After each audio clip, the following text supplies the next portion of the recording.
এই ভাইকে একটা হুইল চেয়ার দিছিলাম। হুইল চেয়ার তো চালাইতে পারতেছেন আলহামদুলিল্লাহ।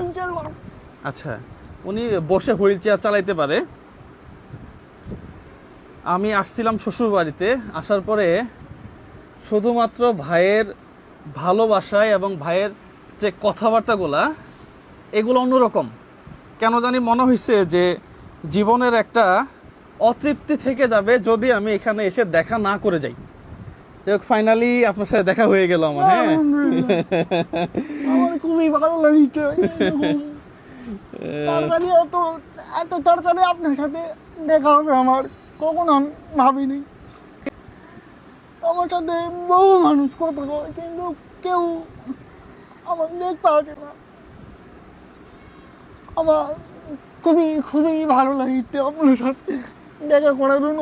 আপনার কথাবার্তা